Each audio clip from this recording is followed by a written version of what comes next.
Hi friends, Mindy here. It is time once again for me to add my letters from the flower letters into this journal that I created. I am working with letters 7 and 8. I am usually adding 2 months per envelope in my little journal that I created here.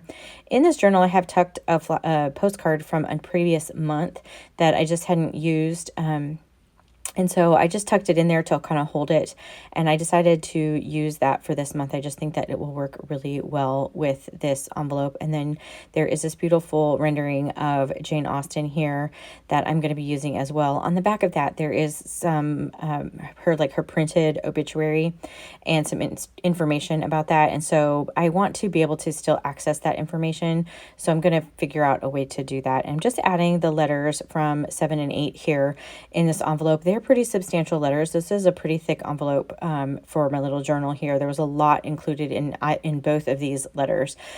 So you're going to see me kind of fiddling with where I want to place everything, again, because I want to be able to access the information on the back of this card. But if you are unfamiliar with what the flower letters are, I'll just take a second to tell you. This is a subscription service that you can sign up for, where you are basically signing up to receive a story that is told through the guise of letters that you receive twice a month for 12 months.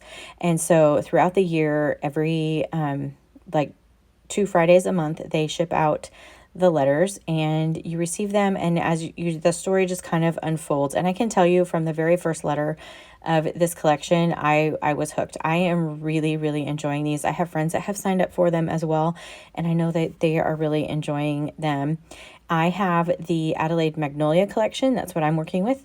This is a Regency time period, so think like Jane Austen, Pride and Prejudice.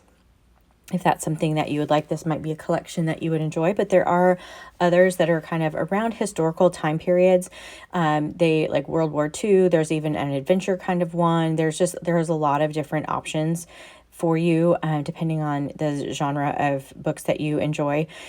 These are also family friendly, so you don't ever have to worry about that. You can enjoy them with your whole family.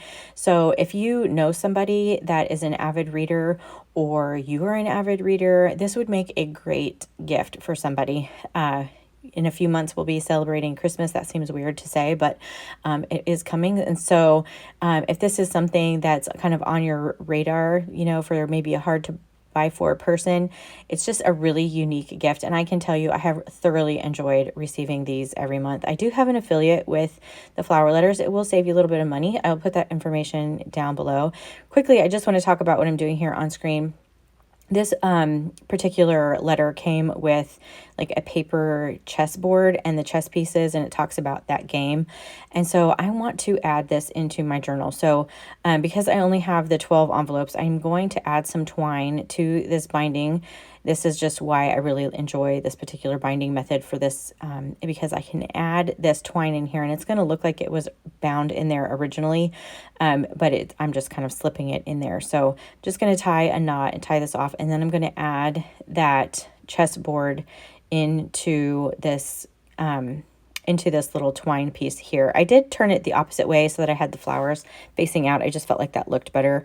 And then these are the little game pieces. Now I'm using an inch circle punch. If you don't have a circle punch, you could certainly just cut them out by hand, or leave them intact, however you want to do that. But the inch is actually a little bit too big. So like a 3/4 inch would probably be better, but it didn't affect anything. So I just punched all of those little pieces out, and then I'm putting them in this glassine envelope so you can still see them because they have the beautiful design on one side. And then I'm just going to close this with some of this washi tape that I used on the Jane Austen picture. And it looks really orange on camera, but it actually really matches the red in this series. But anyway, now I'm just trying to figure out what to do with all of the pieces from letter 8. So there are a lot. There's this cute recipe in here. There's a little piece of sheet music, which was actually fun to play on my piano.